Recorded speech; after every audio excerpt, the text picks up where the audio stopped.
Um, okay, so today we're going to be discussing Chapter 10, which deals with campaigns and elections. So the first part of the chapter discusses elections, and we've talked a little bit about elections already. So some of this is going to be a little bit familiar, such as the primary election, and of course, this chapter goes a little bit more detail into different types of primaries and how those works, as well as um, some more important facts such as state and local governments overseeing elections. So we're going to talk about that a bit.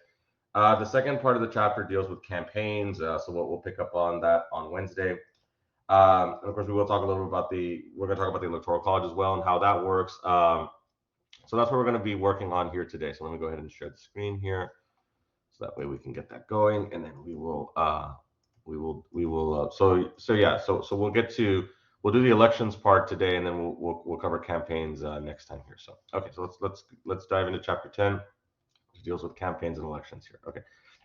And like I said, some of this is going to be a little bit a little bit of a review from what we discussed in the voting chapter, as well as political parties. Like I mentioned before, all three of these chapters all have a lot of overlap because they're all dealing with the whole process of the ultimate goal of elections, right? So you have to have political parties that try to nominate candidates and get those candidates to campaign to pick up votes, because in order to win an election, you have to have more votes than the other candidates, right? So you can see how all three of these chapters they all kind of flow together in a similar narrative, so to speak, right? So that's where we're going to be.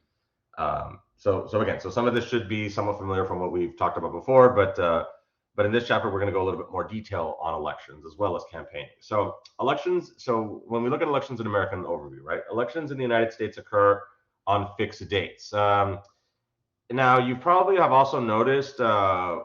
You've noticed that there's been some campaign signs coming up again, right? Have you all noticed, as you all have been driving around, have you all noticed that there's been some campaign signs popping up recently? Have you all kind of noticed that or not really? Have you all noticed that as you've been driving, you've been seeing some campaign signs?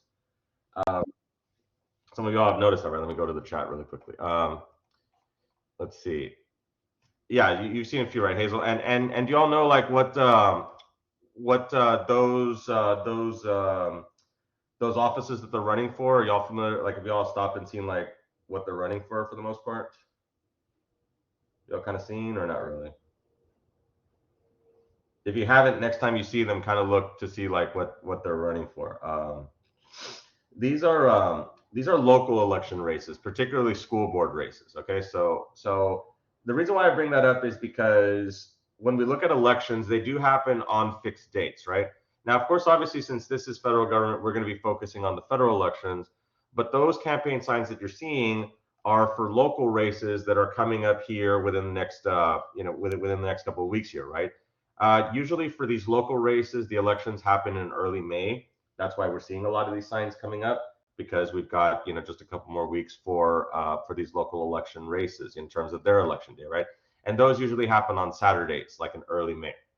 But again, this when we look at this idea of fixed date elections, those local elections have fixed dates, right? Early May. But then we also look at the national elections, right? So the national elections also have fixed dates.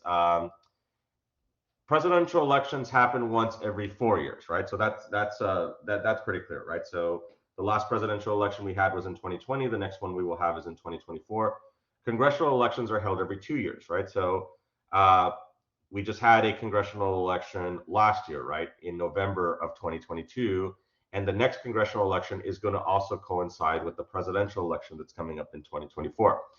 Both occur on the first Tuesday following the first Monday in November in even numbered years. So when we're talking about that elections in the United States occur on the fixed dates, that's what we're talking about here, right? That's why election day for the president is always around the same time. It's always in early November, right?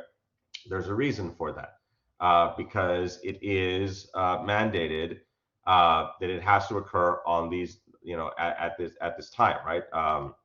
That is mandated within our constitution, and it's further strengthened, with election law and things like that. But the election dates are fixed in terms of when they happen, right? And midterm elections, like we've talked about before, these are congressional elections that do not coincide with a presidential election. So the last congressional election that we had last year is an example of a midterm election because the president was not running for re-election last year. The president doesn't run for re-election until next year, 2024. So this past congressional election that we just had is an example of a midterm election because it's in the middle. It's in the middle of the president's term, right? That's why it's called a midterm election here. Because do also keep in mind that every 2 years, members of Congress do have to run for re-election, right?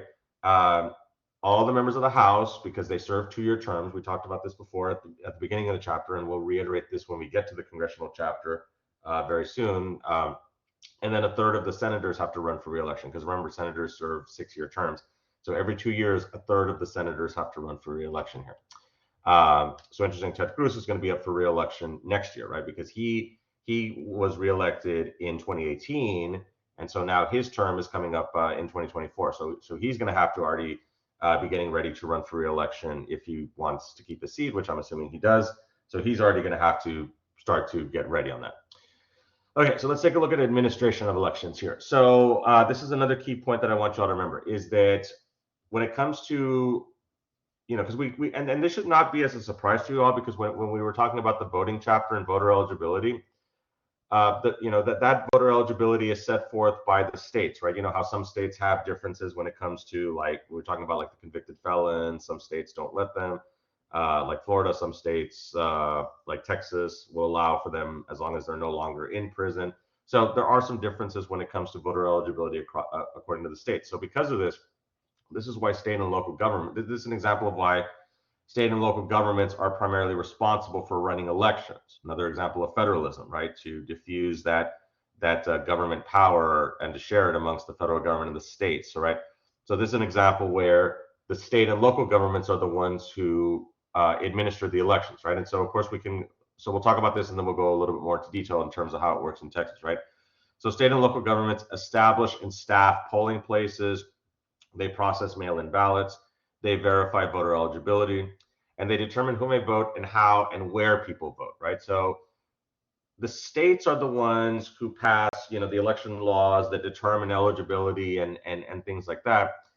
But the counties are the ones who actually do the heavy lifting, right? They administer the elections. What we mean by this is every county has an elections department that is responsible for administering the elections within their county, right? So Hidalgo County has their elections department, right? The Hidalgo County Elections Department. What the Hidalgo County Elections Department does, and I've got links to the websites there and the additional resources, what they do is they're responsible for determining, the number of polling locations, where these polling locations are, and also hiring the poll workers who are going to, who are going to work at the polling location sites. I've been wanting to do this for a while because, it's really interesting, and I just want to say that I've been a poll worker. But unfortunately, it's hard to do with a full-time job. That's why a lot of people who tend to be poll workers, they tend to be retirees because they don't have to go to work, because they're already retired. So they can do this, they can take some time, to go and do this because they don't have to report to a full-time job anymore. And things like that. So these are the people who, again, like if any of y'all have voted before, these are the people where you walk in, they go and they ask for your ID and they process you, and then and they just ensure that that the ballots are being counted correctly, right? So they're responsible for manning the voting machines and things like that, right? So that's what these people do at the polling locations, and of course they are county employees. They work for the Hidalgo County Elections Department, and they're temp workers because they don't. The Hidalgo County Elections Department only hires these people, when we have elections coming up, right? We do have a couple elections coming up, but again, since these are more local races, they're not going to get as much. It's not going to be as many polls. And then even some of the cities also, because I know the city of McAllen, there's been controversy because the city of McAllen, they administer their own elections, right? Like they have their own election workers to administer their own elections, but the county, there's been some back and forth about how the county should be administering it because it's an election happening within Hidalgo County, but that's a whole other story. But the point is that normally the county is the one who is responsible for for the polling locations. They also, of course, process the mail-in ballots, right? So the mail-in ballots, they process these as well, and of course they also determine the whether the mail-in ballots are filled out correctly. They also because they are very specific, especially in Texas, right? That you have to be very careful with the way you fill out mail-in ballots, because if you fill it out incorrectly, then there's a good chance that it'll be deemed ineligible and it won't be counted. The verifying voter eligibility, we talked about this before, right? That when you register to vote, that document gets turned in by the BDRs, the voter deputy registrars. Then, of course, they have to verify it to make sure that, they have to make sure that the name and the address that you put on the voter registration application matches like what they have, because sometimes you'll have situations, because I've gone to the trainings and they talked about how they'll talk about let's say they get a filled out voter registration application, and you've got Juan Garcia. Well, there's a ton of Juan Garcias here in Hidalgo County, right?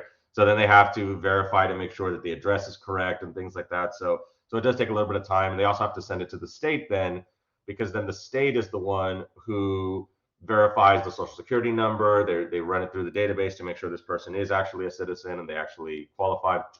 And the state also does, the last one, right? Determining who may vote and how and where people vote, right? So the state determines the eligibility. But the counties are the ones who kind of do the local stuff, where they determine polling locations. They determine how many polling locations they need. Let me also mention that a lot of polling locations tend to be like schools. Elementaries tend to be a very popular place for for the Hidalgo County Elections Department to set up polling locations. So the next time we have one of these more national elections, you can look to see how many polling locations they have, and a majority of them are at schools, like elementaries, or some of them will have city hall amongst the different cities. STC is a polling location as well, so colleges and universities also are a popular place to have these polling locations. I know I have voted at STC several times. The two places I usually tend to vote at are either Banworth Park, where I go do my exercise, or STC, because that's where I work. So it's pretty convenient, right? Two of my more common locations that I go to on an almost daily basis, they have polling locations there. So, and of course, we also have the early voting that we talked about before. But yeah, so the counties are the ones who actually count the ballots, set up the polling locations, and then they send that voting information to the state. And then the Secretary of State's office, which oversees all the elections in Texas, they actually certify the elections and actually make them official, right? That's handled by the Texas Secretary of State's office. So the local governments basically do all the busy work, the heavy lifting, and then the state just kind of oversees it, which is not really any different than other aspects of what the state does. Like education is another example, where the school districts, they do the actual educating, right? But then TEA and the State Board of Education, they oversee all the school districts in Texas to ensure that the school districts are maintaining the standards and things like that. But they just do supervisory work, whereas the school districts actually handle the everyday business of educating students. So again, with the voting, with the elections, it's no different.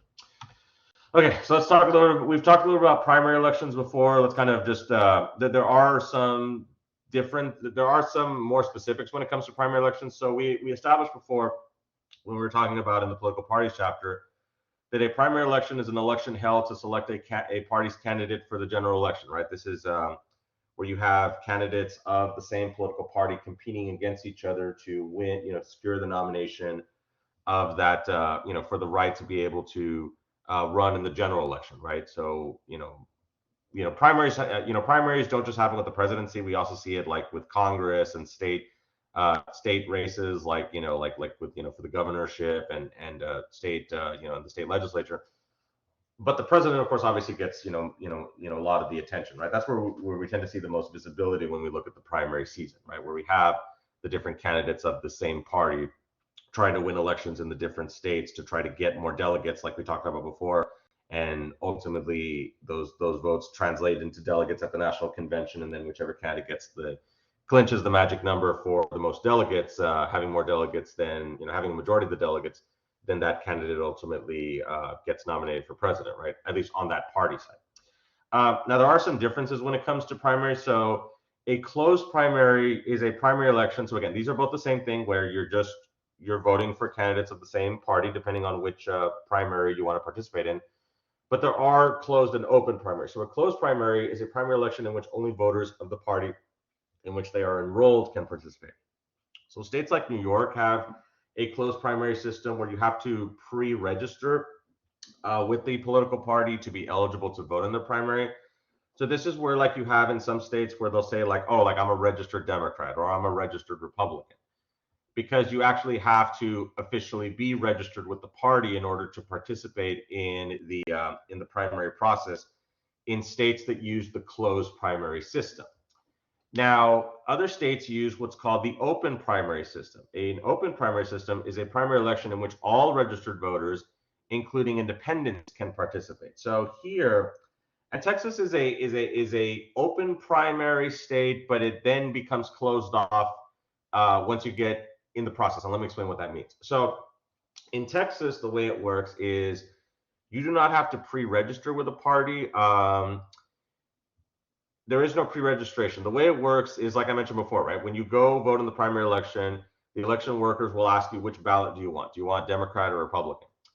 Once you make your selection, then you become closed off to the other party. What I mean by this is that if you decide, like, say you decide to participate in the Democrat primary, then you're going to be committed to engage within the Democrat Party process throughout the rest of the primary process, right?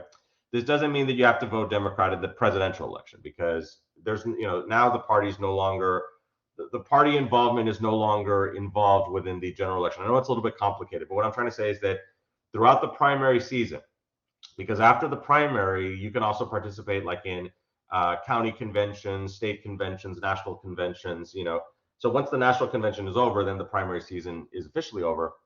But throughout the primary season, if you select whichever one, then you become closed off to the other one, right? So if I participate in the Democrat primary, I can't go participate, like, in the Republican convention, right? Because I've become, I have voted in the, I've officially chosen to be part of the Democrat primary, so to speak. But before, you can make your choice, right? So that's why it's considered open in Texas, because you can change your mind. Like, let's say next year, for the next primary, let's say I want to get involved in the Republican primary. I have that right to do so. Just because I voted in the Democrat one last year doesn't mean that I'm committed to voting in the Republican one next year, right? Because it's open, right? I can shift back and forth. In states with closed primaries, if I wanted to do that, I would have to register with the other party beforehand, right? Because if I showed up and said I wanted to vote in the Republican, they would look at me like, well, but you registered as a Democrat before and you didn't change your registration in the closed primary states. I know it's a little bit confusing, but some states have these different primary systems. So if it doesn't make sense, please let me know, so that way I can try to explain it a little bit more in detail. But again, these are the different types of primary elections. And then, of course, the general election, like we talked about before, follows the primary elections and determines who is ultimately elected to office, because this is when you have the members of the opposing parties actually competing against each other in a general election here. Okay, now let's talk about the winner-take-all system, which we've talked a little bit about this before, but let's go a little bit more into detail. Okay.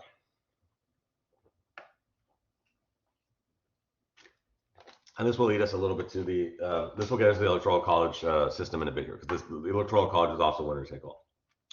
Okay, so different democracies use different methods to determine election winners.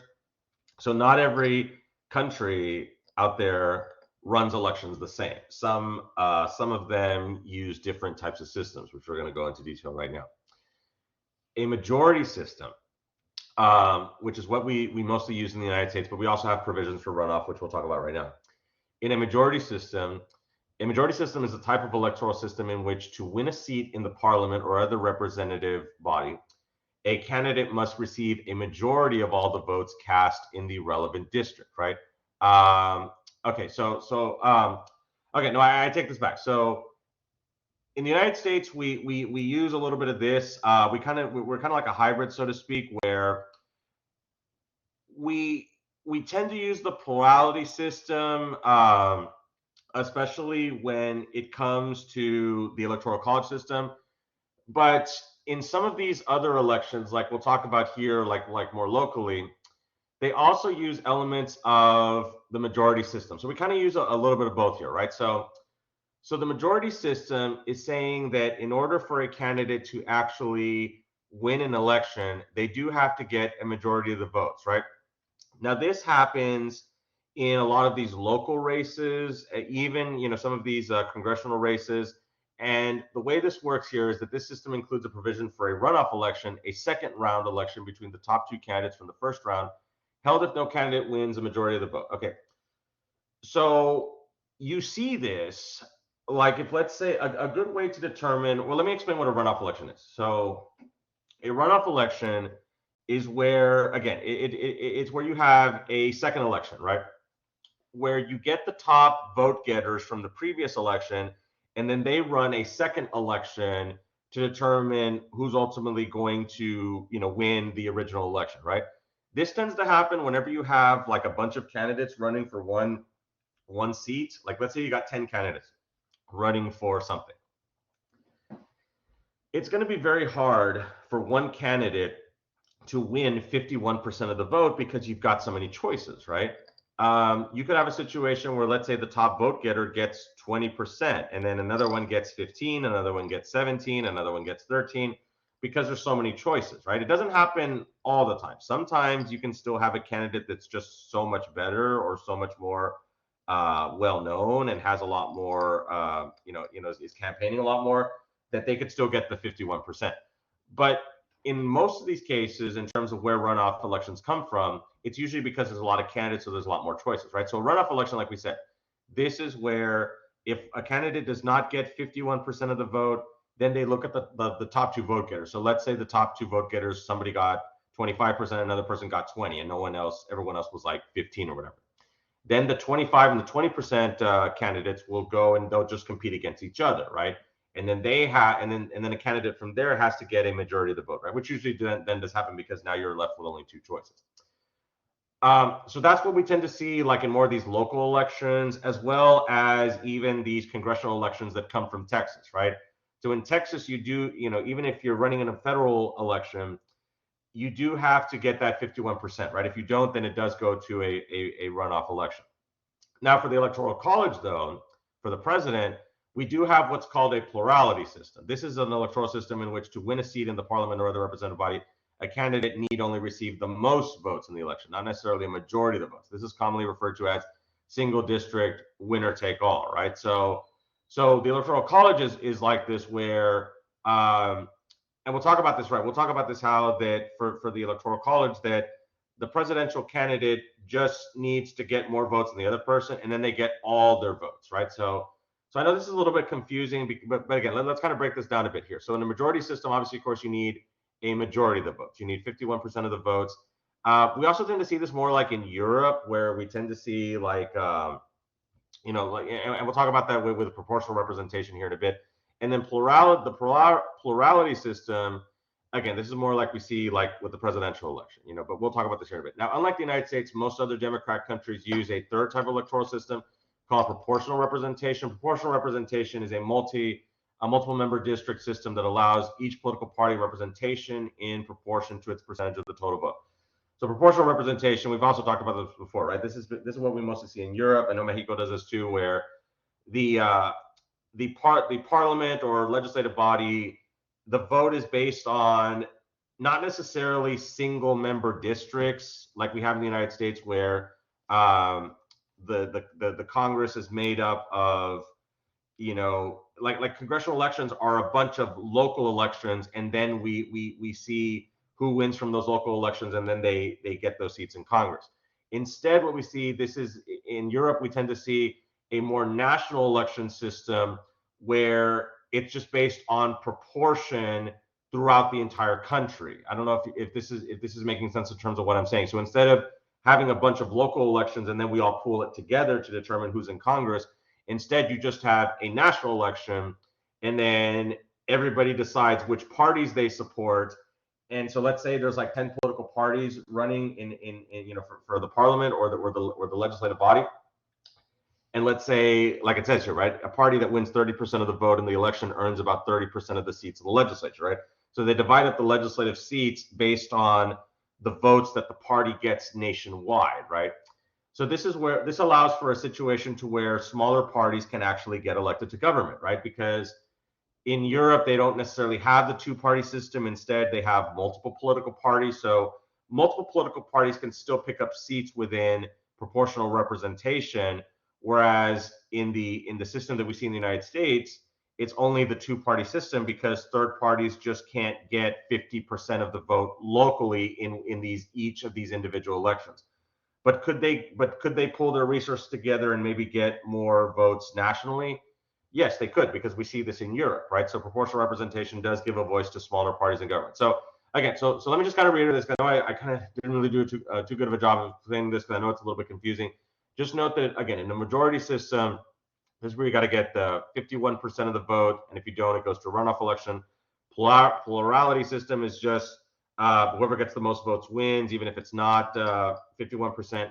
And then proportional representation, it's not based on these single member districts, but it's based on, you know, the proportion of the votes nationwide. So that's what I wanted to kind of reiterate here. So let's go ahead and continue. Let's talk about ballots here really quickly. So the ballot has changed over time. So we're going to talk about, you know, the original ballots and now how they look today. So before 1890, ballots were provided by political parties. So instead of the government basically running elections, it was the political parties, because elections were basically looked at as private affairs. It's, you know, because these political parties are private organizations. So, you know, we're going to let them run elections privately because these are private organizations, right? So again, each party printed its own ballot, and party ballots only listed the names of the party's own candidates, right? Because of course, a ballot that's being created by a specific political party is not going to include names of their opposition, right? Because obviously they don't want for people of their own political party to be voting for people of the opposing party, right? So this encouraged what was called straight ticket voting, which is selecting candidates from the same party for all offices on the ballot.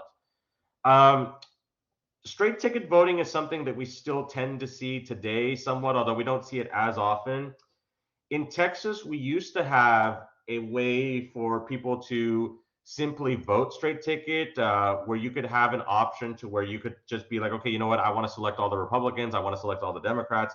I don't want to have to scroll through all of them and just, I'm just, you know, if I'm a Democrat, you know, I just want to vote for all the Democrats. Or if I'm a Republican, I just want to vote for all the Republicans, right? That's considered straight ticket voting. And in Texas, a couple of years ago, we used to have an option to where you could, like, if let's say you're voting on those voting kiosks, which I think there's a section where we talk about that a little bit. But if not, then we'll talk about that a bit here. Yeah, I think that's the next thing, right? We'll talk about how the ballots are looked up. So if you wanted to vote on the kiosk, then there was a button where you could push where you could be like, okay, you know what, I just want to vote all Republican or all Democrat. But they did away with that in Texas a couple of years ago. So now there is no straight ticket voting. I mean, you can still vote straight ticket, but you have to do it one by one. You have to go through all of them because, you know, Texas is trying to encourage like more, like, I guess, more bipartisanship when it comes to the voting and things like that. You know, but originally the straight ticket voting was more popular when the political parties submitted the ballots, because depending on which political party you wanted to support, you would pick that ballot, right? So just like the way the primary system is today. That's the way the primary system is now, is the way original ballots were even for general elections. But by the turn of the 20th century, party ballots had been replaced by ballots prepared by the government, right? So this is, you know, so this is also coinciding, you know, with the rise of progressivism, you know, with Teddy Roosevelt and all that stuff. So now we start to see the government getting involved in the administering of elections, and the government is now crafting and creating the ballots, right? So this development brought about the adoption of the Australian long form ballot. The Australian ballot includes the names of all candidates from all parties running for each office, and ballots were cast in secret instead of using a public ballot, right? So this is, of course, the way the elections are handled today, and the way the ballots are constructed. Give me just a moment here. Excuse me.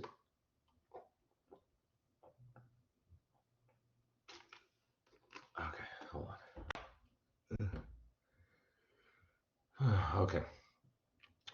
So continuing with our discussion on the ballot. So the Australian ballot system is the ballot that we use today, where, and you all have voted before, so you all know exactly what we're talking about here, right? That where you go, after, of course, you get checked in, and you go, and you get your ballot. Then, of course, obviously, it's going to have a listing of all the different candidates that are running for office in that specific election, right? And the way it works is, and again, I'm sure you all have, since you all have voted, this will sound familiar. The way it works is the federal elections always start at the top, right? So if so remember, if you voted in the past presidential election, obviously, of course, the first election, the first election choice that you're going to see is for president, right? That's the very first one, right? Because the president is the highest office at the federal level. So obviously, of course, they're going to come first, right? Then the next one is the congressional race. So whatever district you live in, that would be, whichever member of Congress, whichever, House member. Then it goes to the state level, right? Then, of course, it would be like your state elections, like your state, your state senate or your state representative. Then, of course, it would move on down, of course, other statewide races and things like that. Then it would move on down to like your local governments, right? Like your county, and things like that. So those ballots look like that, right, on purpose, right? Where the federal elections go first, then it's the state, and then it's the local races. And of course, now the ballots, of course, are secret, right? So yes, obviously, of course, they take down your information in terms of that you voted, but they don't tie that ballot to your name, right? It's a secret ballot, right? So when they tally all the votes, they can't link who voted for who, right? That's totally secret. But what is recorded is the fact if you voted or not, right? But not who you voted for. Okay, so state and local governments, not the federal government, run elections and create ballots. So this is also very interesting, right? Because the types of ballots also are going to look different depending on which county you're in. And there's different reasons. Usually it tends to be like the more populated counties are going to have more funding for more advanced ballot systems. So this is why in larger populated counties like Hidalgo County, they're going to have the computerized systems where they have the touchscreen kiosks. But then in more rural counties like Starr County that they don't have as much money coming in, they still use the paper ballots, right? So ballots can look different, depending on where you go. And like I said, the bigger counties are going to have, the more computerized stuff. There was a very interesting situation that happened in the 2000 presidential election. There's some good resources that I have for y'all. Now, that was 30 years ago. So I was in high school when this happened, and I wasn't really all that interested in politics at the time. I didn't follow it like I did now. But goodness gracious, the 2000 election. Are you all familiar with the 2000 election? This is where originally they thought Gore had won. They called Florida for Gore, but then it went to Bush, and then they weren't sure, and then they had to engage in the recount there in Florida. And the issue was, if you look at it here, the butterfly ballots, right? The issue was the way the ballots were set up, right? It's confusing, right? Because if you can see, even though it has the arrow, you see how like the line goes over here, and it's not quite like it's. I mean, because there was some controversy, right? Some people were saying like this ballot is confusing, right? Because you've got, did people vote for Pat Buchanan when they should have voted for Al Gore or something like that? Like there was a lot of discussion and debate. Like you can go back and you can look at this, right? So there was all these different candidates for president, and so some of these third-party candidates, the idea was that some people were making the argument that, hey, they thought that they were voting for Gore, but instead they voted for Pat Buchanan because the lines weren't, because the lines, they weren't quite aligned here, right? Even though it does have the arrows, which again, I don't know why they couldn't just make it like the same, right? I don't know why they had to make it like this. But the point is that the counties are the ones who drop the ballots like that, right? And as you can see over here, right, this is the kiosk, right? This is where we tend to see like here in Hidalgo County, right? These are the voting kiosks. But you can see how like every county is different, right? So this was a situation where because this ballot was so confusing, it caused confusion with the recount, and then ultimately the Supreme Court stepped in and stopped the recount, and ultimately George W. Bush, won the Florida electoral votes, and he became president. This led to the passage of the Help Americans Vote Act, HAVA, which allowed for more federal funding of, even though the counties are the ones who make these decisions about the ballots, the federal government was giving them money in order to modernize their systems, right? So to allow for the purchases of these voting kiosks. But there have been criticisms in recent years. This is probably something you all have seen in the news, right? There's been criticisms of these computerized voter databases because they fear that they could be hacked, right? And Russian hackers did access 21 state databases in 2016, right? There was this controversy, Russia's role in trying to influence the 2016 election, not just with the hacking of the databases, but also the misinformation campaign of creating like social media bots on like Facebook and Twitter, right, and trying to sway public opinion when it came to the discussion of political discourse online, right? So yeah, there was a bunch of controversy when it came to Russia's involvement in the 2016 election, right? So this has also led to more, to renewed debate and discussion about how to further, further strengthen our election systems to, when it comes to cybersecurity and trying to, trying to fight back against, foreign powers trying to get involved in elections, right? Because this is a new way of these foreign countries that, that mean us harm. This is a new way for them to try to attack us, right? So, because these countries aren't able to engage in like the old-fashioned ways, right? You can't launch nukes because then that's going to, then we're going to send nukes back and that's going to cause mutually assured destruction, right? So obviously, of course, these countries have to be a little bit more, they have to be a little bit more subtle in terms of how they try to attack America, right? So what they're doing now is they're engaging in, disinformation and misinformation campaigns and trying to, a lot of people have called this a cold civil war type of thing, right? Where they're trying to influence public opinion through lies and things like that. So now they're doing it a little bit more behind the scenes, right? Because you can't be as outright as the way it was during the actual Cold War, right? So now they're kind of doing a little bit behind the scenes. So this is something that's definitely very interesting. We could definitely take more time to talk about it because it's something that it's still a problem to this day, right? We still need to secure our election systems against Russia, North Korea, China, and all these different countries that might want to.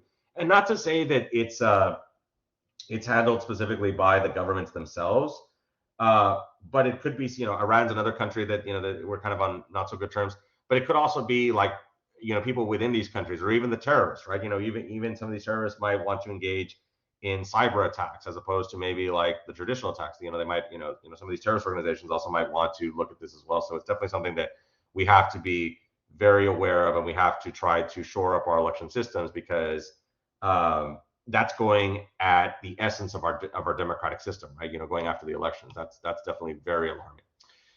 Okay, so anyway, so legislative districts, of course, have geographic boundaries. Let's talk about redistricting and gerrymandering really quickly here. So, and of course, they do this because of population trends, right? So boundaries are sometimes drawn by states. Usually, these do tend to be drawn by state legislatures, and these lines are usually drawn after the census, right?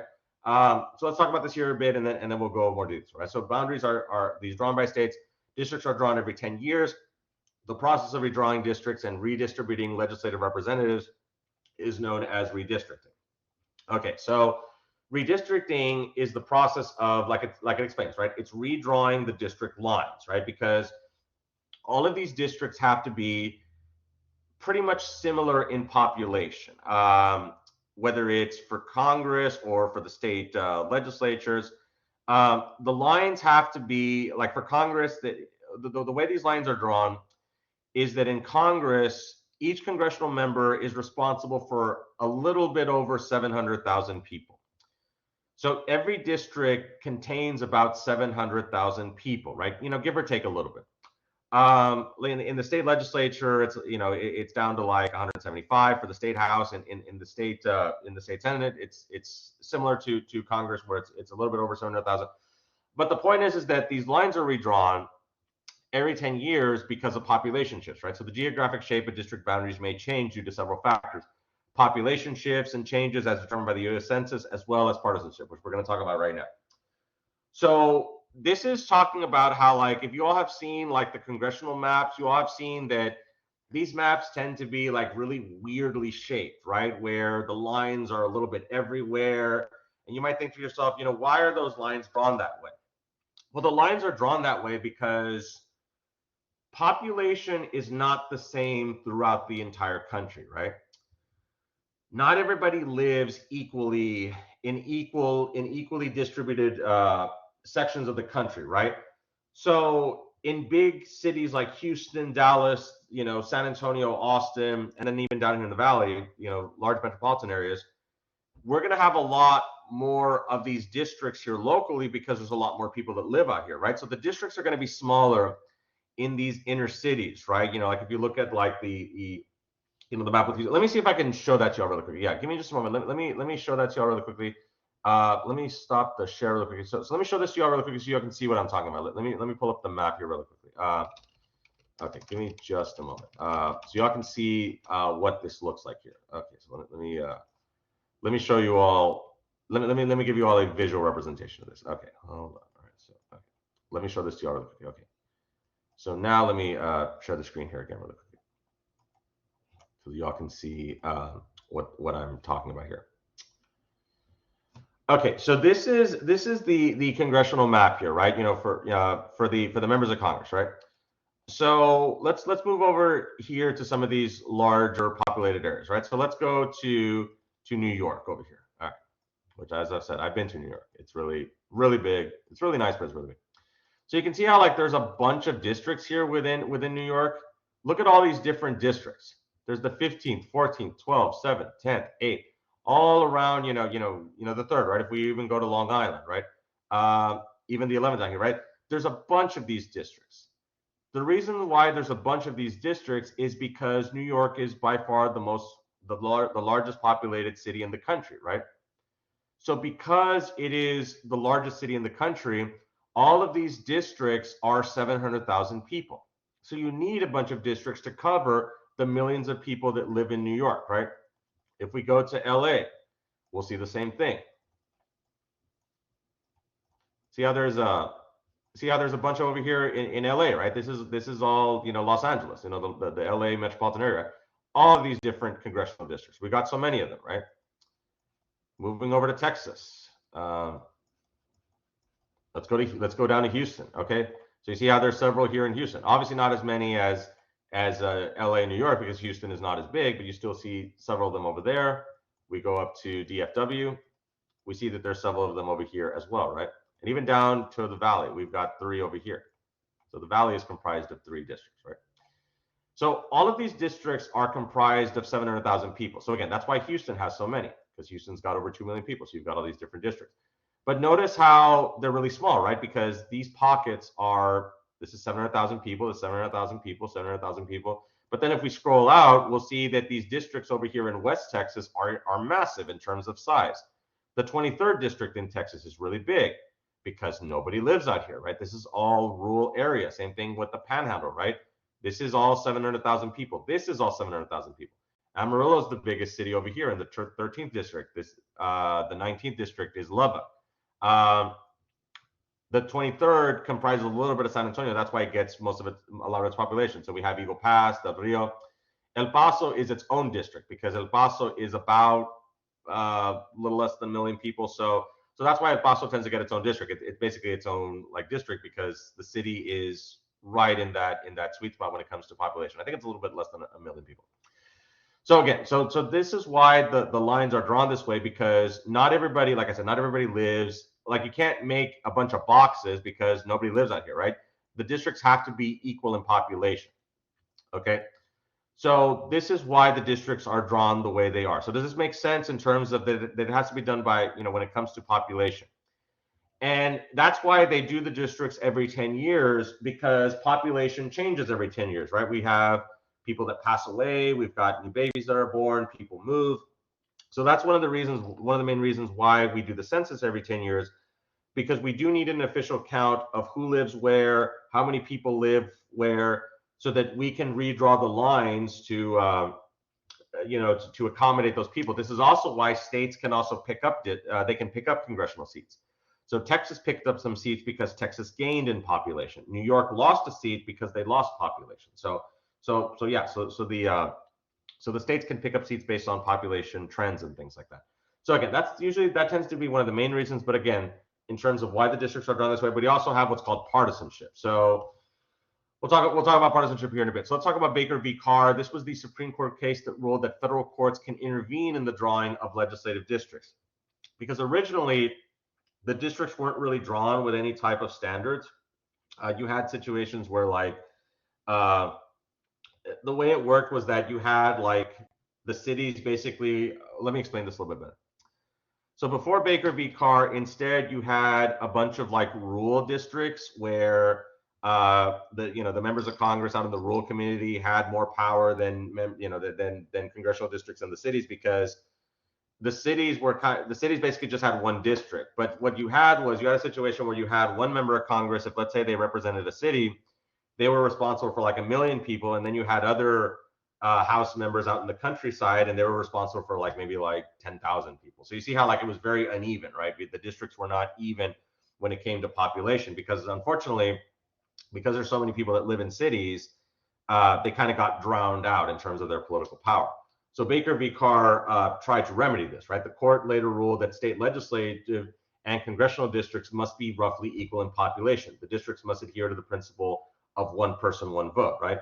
So it shouldn't matter if I live in a city. My vote should still count the same as someone who lives in the country, right? So my member of Congress should have the same type of representative power as opposed to someone in the country, right? So this is why the U.S. House district population is roughly 700,000. Like I said, that all of these districts, they're all 700,000, approximately, right? But because in the country we don't have it, it takes a lot more land to equal 700,000 in the country, because it's rural and not as many people live out there as opposed to the cities.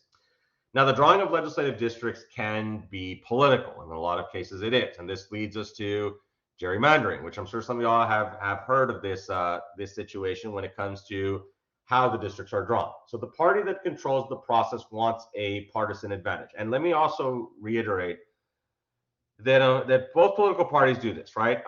Republicans do this, Democrats do this, where the way it works is that if, let's say, you are, you're a political party and you have a majority, in the state, right? Because remember, the state legislatures are the ones who draw up the districts, including the congressional districts. So if you are, let's say, like in Texas, right? In Texas, the Republican Party controls the state legislature. They have the majority. So they're going to want to keep that majority. States and Democrat legislatures in other states would probably also want to keep their majority too, right? So they'd kind of be stupid not to do that, right? They kind of want to keep they want to keep their majority, right? They want to stay in political power. So what they do is they draw up the lines in a systematic way to where they do it in a way to where some people have compared it to where it's not voters picking their politicians, it's politicians picking their voters, right? Because they draw the lines in a way to where they want to create a district where, let's say for the Republicans, if they want to maintain the majority, they want to drop districts where they have more Republicans in a district than Democrats, right? And that's what gerrymandering is. It's a strategy of drawing legislative districts to favor a political party. The term comes from the name of a 19th century Massachusetts governor, Elbridge Gerry. He allegedly drew a district in the shape of a salamander. Hence, it's a portmanteau word where you lump, one word and you lump another and you create a new word, right? So that's why it's called gerrymandering, right? Because this is the district, right? These political cartoons are so funny, right? So they drew it like as this creature, right? Because the idea was, why would a congressional district, why would you start it all the way in the northeast part of the state and move all the way towards the southwest, right? What do the people in Chelsea have to do with the people here up here in Amesbury, right? So that's why it was ridiculed and made fun of, because it was obvious that they were drawing it in a way to try to gain this political advantage, right? Because geographically this makes no sense, right? Same thing with this Chicago district, right? It's drawn in such a funny way, right, that it's basically two districts, right? Now, the truth also is that the Supreme Court also ruled that the districts do have to be contiguous, right? Where you can't separate them and say it's one district, right? They do have to meet. But look at how narrow that is. You could walk across that. That's basically just the interstate right there. So it's basically two districts conjoined very thinly by the interstate. Nobody lives right here, right? So how does this make sense, right? When it comes to geographically, right? But again, the reason why they do this is because they want to try to maintain similar voters in this district, right? So depending on whether it's Republican or Democrat, they want to they draw that in a way to where they avoid this area, right? Because this area is probably comprised of people of the opposing party. So they want to draw it to where we want to draw around those people, and we want to get back to our same political party, right? So we want to try to, so which interestingly, my cousin actually lives in this district. She actually lives in Cicero. So she actually lives in this district. I haven't actually had a chance to talk to her about like how that is, but she actually lives in this district. She lives on the outskirts of Chicago. But yeah, so this is an interesting district, right? So they draw it in a way to where they want to avoid this area because they don't want to pick up the opposing party members of this district or of this extra district, right? So that's why they do it that way. So again, it's a situation where, so let's talk about this more, right? So politicians from one party strategically manipulate district boundaries to disadvantage the other party. Dispersing voters of one party into two or more districts dilutes that party's power, also known as cracking, and concentrating voters of one party into as few districts as possible, or packing, ensures it cannot win outside those districts. So this results in safe districts where there's little two-party competition, right? So again, they try to be systematic with the way they do this, where they either try to separate a strong, so let's say if you've got Republican majority in the legislature, they want to try to crack these districts, right? So they let's say you've got a strong Democrat district, they want to try to kind of crack it, right? They kind of want to separate it, right? They want to try to divide it up, right? And disperse it amongst more Republican areas, or concentrating these. So if they can't do the cracking, then what they'll do is they'll try to just minimize the political damage, so to speak, and they pack them into as small districts as possible, right? Kind of isolate them to where they're not able to they're going to vote the opposing party, but we're going to have as few of those opposing party districts as possible, right? Yeah, it's a lot of political manipulation in terms of running the numbers. These parties do that. Both these parties do that. They look at, okay, who, they look at the election numbers, and then they say, okay, you know what, this area is a little bit too Democrat for this district. We're gonna isolate it, or we're gonna divide it up and things like that. So it definitely does get a lot of consternation, right? Because a lot of people definitely feel that this might be a conflict of interest, because they might say, should the politicians be the ones drawing up these lines, right? It's kind of a conflict of interest there, right? So it's kind of, it's definitely very controversial in terms of the way this is, right? And this is obviously something that is definitely talked about, and it is discussed in terms of one of the major issues when it comes to the way like Congress is set up because of gerrymandered districts. And it kind of some people say that it kind of goes against like the spirit of elections and things like that, that it's kind of something where it's kind of it's giving an unfair advantage, so to speak, which again, unfortunately, these parties, both these parties are guilty of doing this here. Let's see, I want to make sure, okay, so I want to see how much more we have here. Okay, so let's finish up really quickly. So again, partisan gerrymandering has become increasingly controversial. Politicians from one party intentionally manipulate district boundaries to the advantage of their party. And the court has ruled that extreme gerrymandering is unconstitutional, but it's not agreed on how to measure and define it, right? So the court is also, the court has struck down, like what will happen here, and I know in Texas this has happened several times, where like, let's say there'll be a lawsuit filed where, like, let's say the ACLU or some of these interest groups will disagree with the way the districts are drawn, so they'll file a lawsuit saying that these districts are unconstitutional. So the Supreme Court will step in and will say, you know what, yeah, these maps are too gerrymandered. But the courts have not determined like how exactly to draw it, right? They'll say, basically what the courts do is that, okay, they'll be like, okay, you know what, states, you got to do it again. And then they try it again, and then, okay, that's fine. But the courts have not set up a specific framework for how to draw these districts up. So it's basically like they just have to just kind of, if there's a lawsuit, they have to submit it, and then, then the courts will go, okay, that's fine. But the Supreme Court has generally been opposed to the creation of majority minority districts. Majority minority districts is a district in which the majority of the constituents belong to a racial or ethnic minority. So they basically have been against like affirmative action of districts. But the court is opposed. While the court is opposed, most majority minority districts occur naturally in states or geographic areas with large minority populations, such as New Mexico and California and things like that. So, okay, so let's okay, I do want to get well. I don't know if we have time to get to the electoral college here. Let's see, because I know it's already gonna be time. Yeah, I don't want to rush through it because I definitely do want to give it justice here. Because I know we have a little bit more. We do got to get to the campaigns here. Okay, that's fine. We'll go ahead and stop here for today. Let's go ahead and stop for today, and then we'll pick this up again next time here. So next time we might have to kind of go a little bit further, just to because I do want to make sure that I cover everything within the campaigns here. But yeah, so we'll go ahead and do that next time. We'll try to cover what we need to do with the campaigns, as well as we definitely do need to talk about super PACs. So next time we might take a little bit more time here. So just kind of bear with me on that. But yeah, because we do have to cover the super PACs and all that stuff. So we'll definitely cover that here, as well as television ads and things like that. So okay, that's fine. We can do that next time. Okay, everyone. So let's go ahead and stop here for today. So let me stop the recording here really quick.